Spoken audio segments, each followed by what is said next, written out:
Welcome to Visualize, the podcast where collaboration fuels change. I'm your host, Chris Baker, and each week we'll explore incredible connections between nonprofits, businesses, and the community.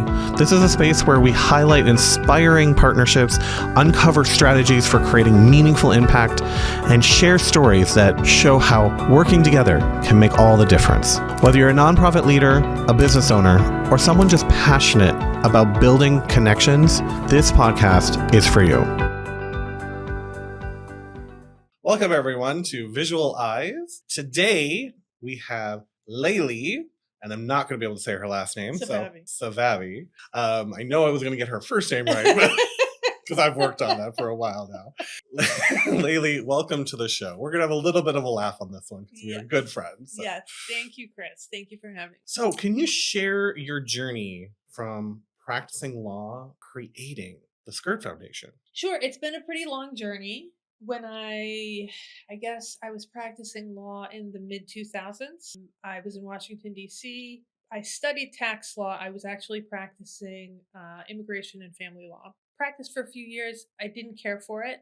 And so I transitioned in a very unlikely way. That's not really what we're talking about here today, but I transitioned to small business. And I ended up maybe around 2009, purchasing a small business that I owned for about 12 years. I ended up selling that small business in 2020 when COVID started, taking that money and moving down to Florida from the DC area. So I moved down to Florida September of 2020. A couple of years after that, I started a women's arts and lifestyle magazine called SkirtSoFlo.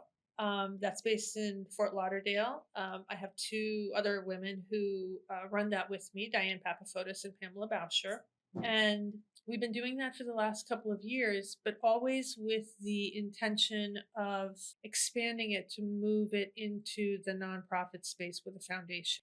The magazine itself is a for-profit business, but it's a very mission-based for-profit. And we advocate, we highlight unknown women in South Florida who are doing amazing things. We advocate for them, we promote them. And in a sense, that's what we're doing with the Skirt Foundation as well. So we just launched that in September of 2024.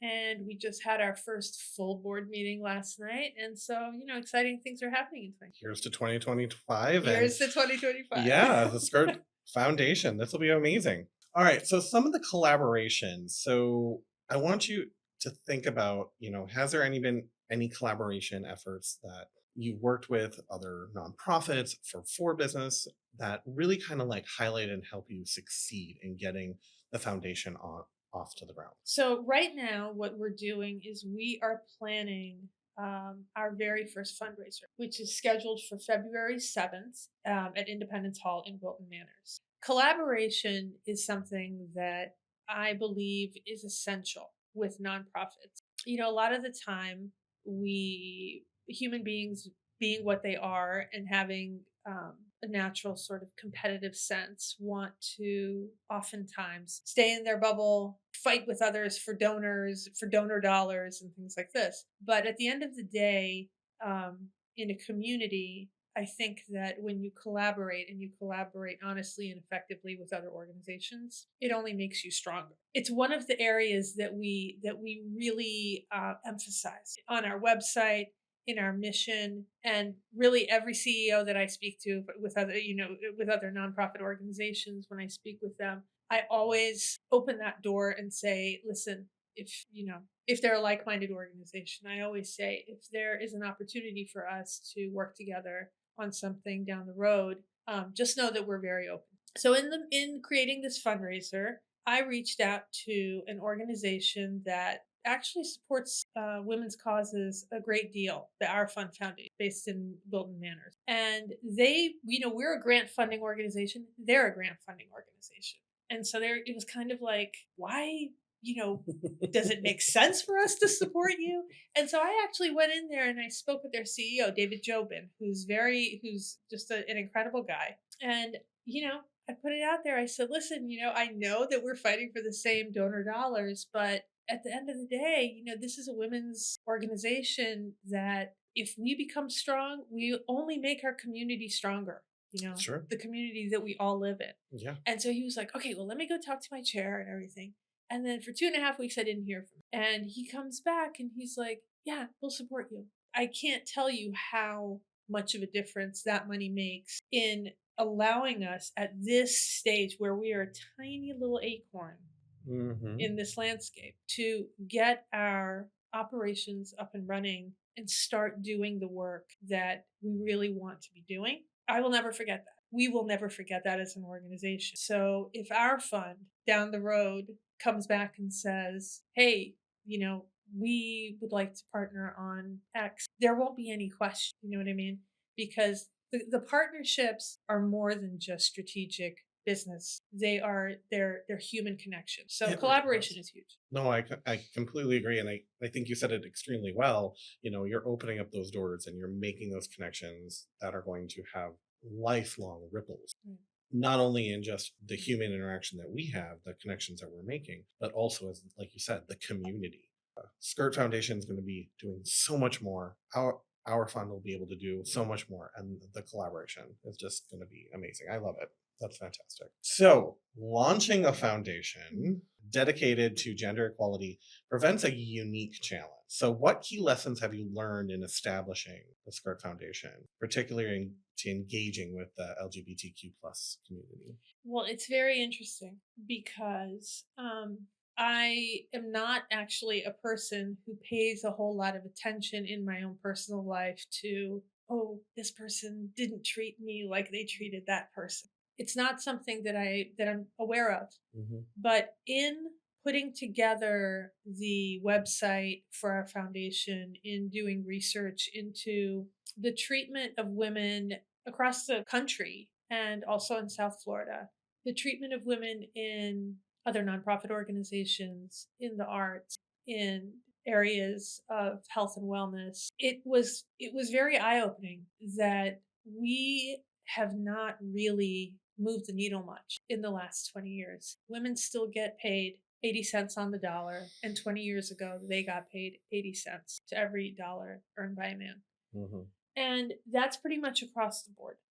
Women's health issues are not as well funded. Women in nonprofits, stats for that are pretty staggering. Close to 80% of employees of nonprofit organizations are women, and only about 20%, maybe a little over 20%, are in senior positions in nonprofit organizations. So, one of the main criterion that we are going to be using in our grant funding is we want to provide resources to organizations that have a dedication to their people equally, paying their people equally, to having selection processes, promotion, hiring practices and policies indicate to us that they are dedicated equal treatment to gender equity, to gender parity. What I found this is a very long-winded way of answering your question. What I found is that the exact same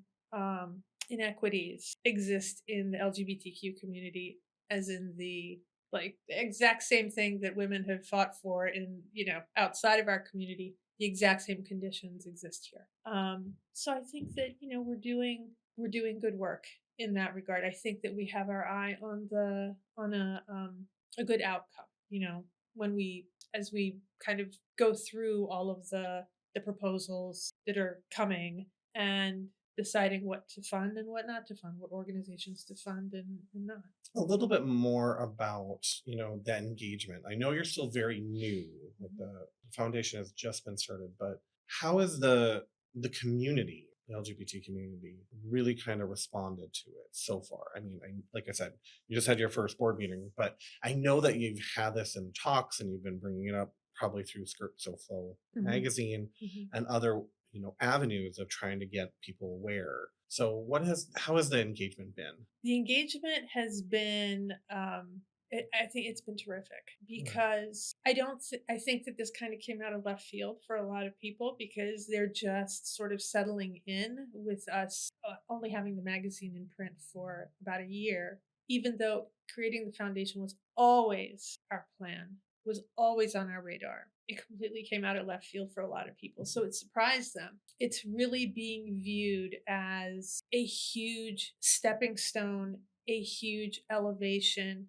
in the women's community. We are an organization at the end of the day. We don't do projects of our own. We deal in money. That is what we deal in. It is the lifeblood. Any initiative, any organization, any business, any arts endeavor, it all comes down to resources.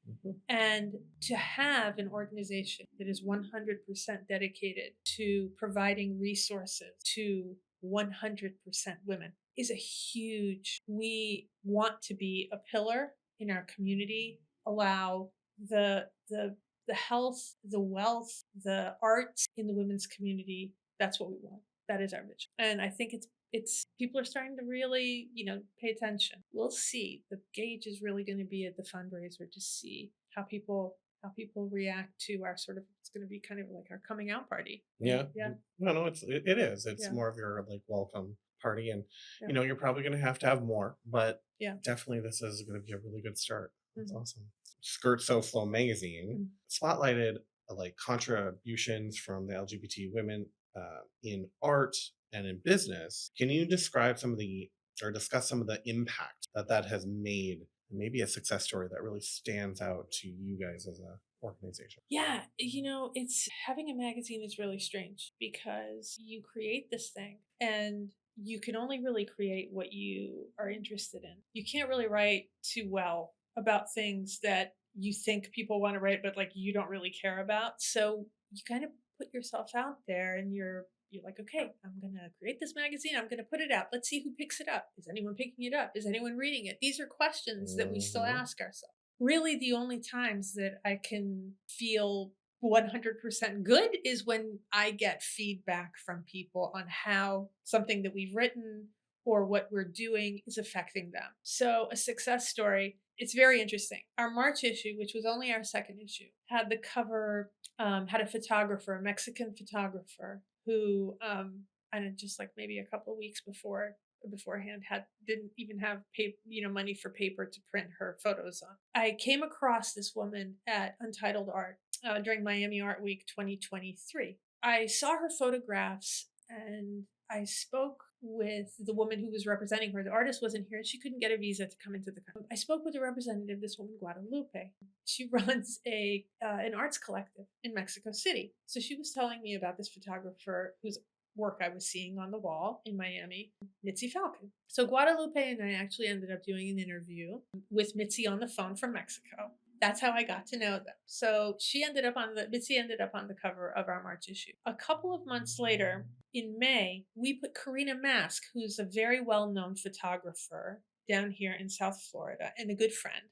We put her on the cover of our magazine. Didn't think anything of it. It was great. Everyone was like, "Oh, Karina, that's fabulous. We love your work." A few months later, all of a sudden, I find out that Untitled Art 2024 has the theme going of East meets West. Okay, Karina is okay. Guadalupe is Mexican. Out of nowhere, the two of them partner up. Oh my gosh! Create the most incredible exhibit at Untitled Art 2024. And at the end of Untitled, they were the only booth from that entire show invited to Tokyo to show the exact exhibit that they were showing in Miami. And then the exhibit is coming to Mexico to be shown in Mexico. All of that got started because of these two covers sort of making the parties aware of one another and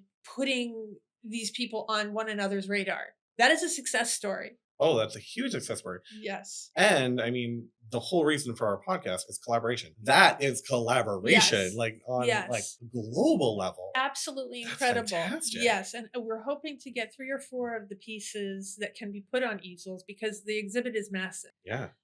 We're hoping to get 3 or 4 of those pieces to be able to show them at the fundraiser. Guadalupe is also on our board because we have very, very big plans for our arts program. Wonderful. In Broward County. So, we really want her involved. That's fantastic. Yeah. I'm so glad that like that whole connection, you met, you talked, and now like between what you said it was March and April. Between March and May, when we put Karina's cover out there, Yeah. Guadalupe called me like 10 minutes later and she goes, Lali, that's what you're supposed to go. She says, Lali, I cannot believe Karina is on your cover. I was just thinking about her. I want to do this work with her at Untitled. And I was like, Guadalupe. It was hilarious. It was hilarious. She's like, I cannot believe this. But some things are just meant to be. Yeah, no, you open up a door. You open up a door. Absolutely. So the magazine has gifted that collaboration. And I definitely feel like that magazine also our connection. Yes. So, I mean, we got to briefly like see each other passing by in Lesbian Thespians as they were doing some performances. I know you do some volunteer work for them as well. And we were filming for them. But it wasn't really until we actually started talking about SkirtSoFlo magazine that really kind of opened up our collaboration efforts. Talk a little bit about that. Well, I had always seen you. I had always seen you. I'm like, who is that man? Yes. So you and I were also part of the chamber together. So this all kind of happened contemporaneously, right? So it's like we had the Lesbian Thespians connection. And you have to remind me how we actually got started talking, like sitting down and talking. I think because it was all a whirlwind. Like it was all, we went from like just being acquaintances and seeing one another to all of a sudden, like I'm parked in your office for 4 hours at a time. That's what happened. I know it was the chamber that really kind of helped that. And I think also, like, you introduced us to Diane. Yes. Yes, that's right. So no, it was the chamber. We just met at multiple events. We saw each other everywhere. That's right. And it just started to go, we need to talk. That's right. We need to talk. Because up to that point, we had just been doing print advertising. Correct. Yes. And you do video marketing for nonprofits. And even though the magazine is not nonprofit, you took us on as a charity case, which I'm forever grateful for. So Chris takes us on and says, okay, we'll come to the office and we'll talk about, what we can do. So you and I actually ended up putting together some affordable packages for our advertisers that they can take advantage of, that they, if someone wants to have print and a little bit of video included. We can help them. Yeah. So that's how you and I ended up collaborating. But I think that you and I are collaborating on multiple since then. Yeah, since multiple then, so many things.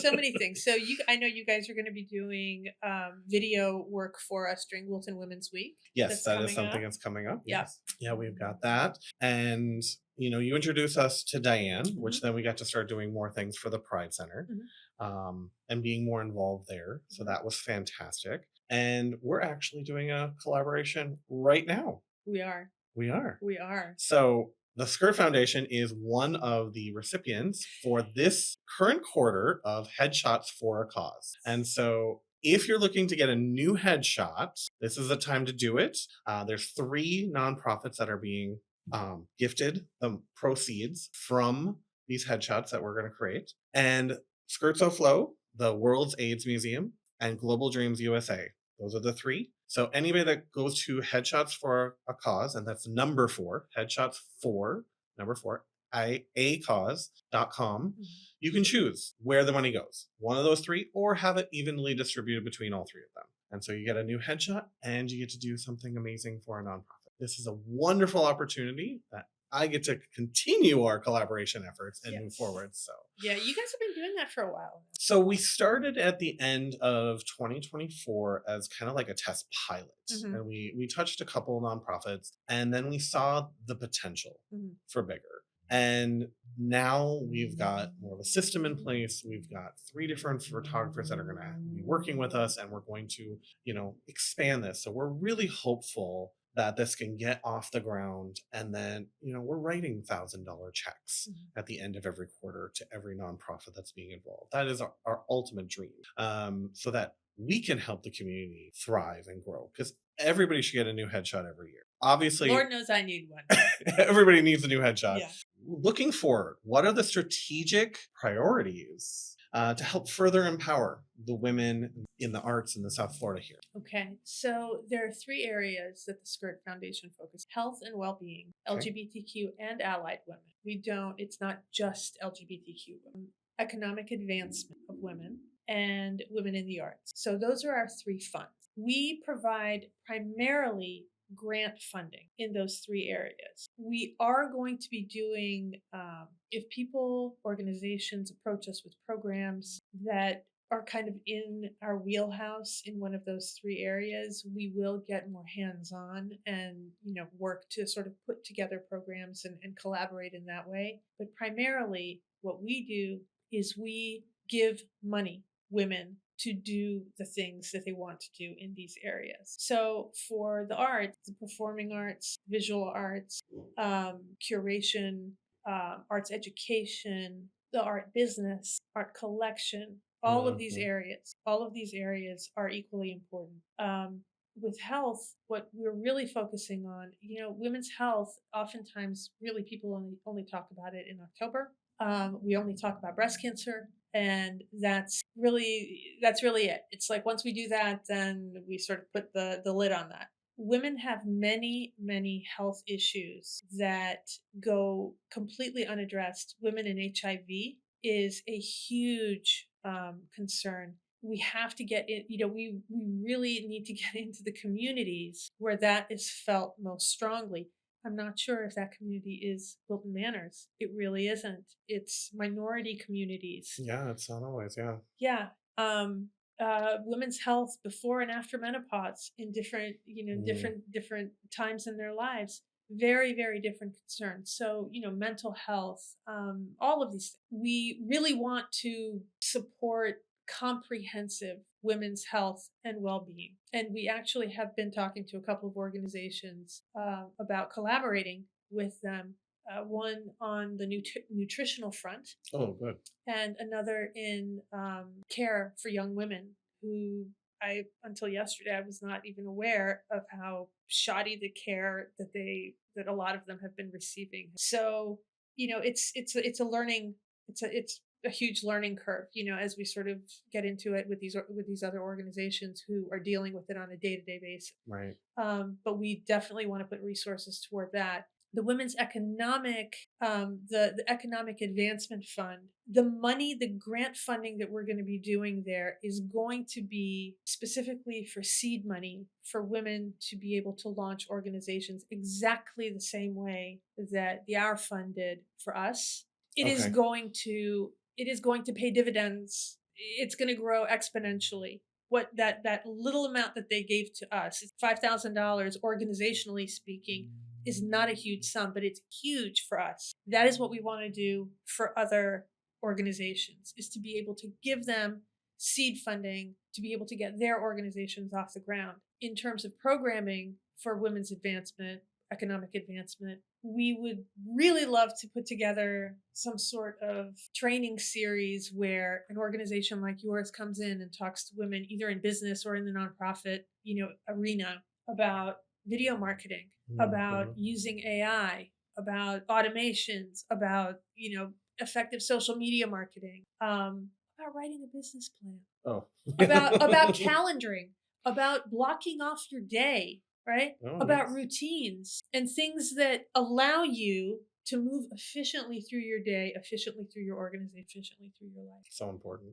Absolutely. It's incredible. And it is the downfall of so many people right here, okay? Because you just, there's just so many tools out there that we can use to. And it gets overwhelming. If there's too many options, it can get overwhelming. And then I tried this one, now I have to try this one. And then it just becomes this waste of money. Yeah. Because I tried this one, it didn't work. Tried this one, it didn't work. Yeah. And then you just don't know where to turn. So yeah, and everything is on a subscription basis too. So it's like you're paying $5 here, $7 there, $11 there. Before you know it, you're spending $400 a month on subscriptions that you're not using effectively. Correct. So and that adds up. It adds up. Absolutely. It adds up, and it's good business for that subscription model, but it's not for. You have to find the ones that this is what I need, and this is what I need, and I don't need all these other ones. Strategically planning, what program's going to make the most impact and the most difference Yeah. for your business. Because you don't need them all. No, you don't. You only may need one or two.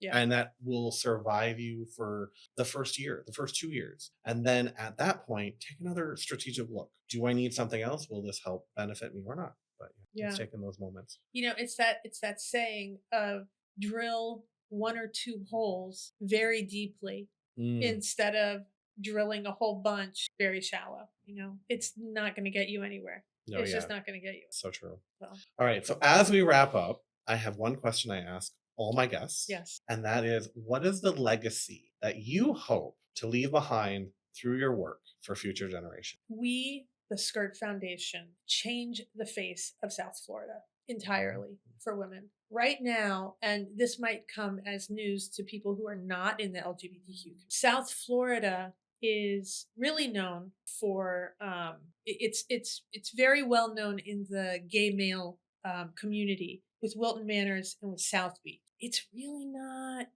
women kind of don't see it as a destination in general. I hear all the time, there is no women's community here. In actuality, there is an enormous women's community. Seen it. Far more, far more than people realize. They may not constantly be on Wilton Drive, but they are there. And what they need is a glue to bring them out and bring them together for you to see where they are and who they are and what they are. We want to transform the face of South Florida and make it an absolute destination for women's organizations, for women's business, for women's tourism. Me personally, in the back of my mind, because I love the visual arts. Broward County is zeroing in on revolutionizing the visual arts, women's visual arts in Broward County. Miami-Dade cannot be, and I love Miami-Dade. Please, I have nothing against. But Miami-Dade cannot be the only county here is viewed as an arts, a creative mecca. It just can't. It can't be. We are absolutely ready for it, in need of it. I'm so excited about what we're going to be doing in the arts. I'm looking forward to this. This sounds amazing. Yeah, it's going to be terrific. It's going to be terrific. That is a much longer term. We really have to lay the foundation, for that. But that's going to be a longer term project. But I guarantee that in 5 years, if you and I sit down at this table again, you'll be like, you told me that this was going to happen. I'm telling you, amazing things are going to happen. No, I honestly, I hope that we're still making episodes for Visualize, and 5 years from now, you come back on the show and you're like, this is exactly what happened. This is what I was looking for. Absolutely. When you have your network, that'll be when you have your network. Yeah, let's turn that into our own network. I'll take that. I will. That would be an amazing legacy for Visuals by Momo. That would be an amazing. So again, Lali, thank you so much for coming on the show. And everyone stay tuned for our next episode of Visual Eyes. Thank you so much. Thank you. Thank you for joining me on this episode of Visualize. We hope that the inspiration and practical insights can help you foster stronger connections and meaningful change. Don't forget to subscribe, share the episode, and leave us a review. To learn more about Visuals by Momo and how we support collaboration and storytelling, visit visualsbymomo.com. A huge thank you to everyone out there listening. Until next time, remember, collaboration fuels change, and your connections can inspire the world.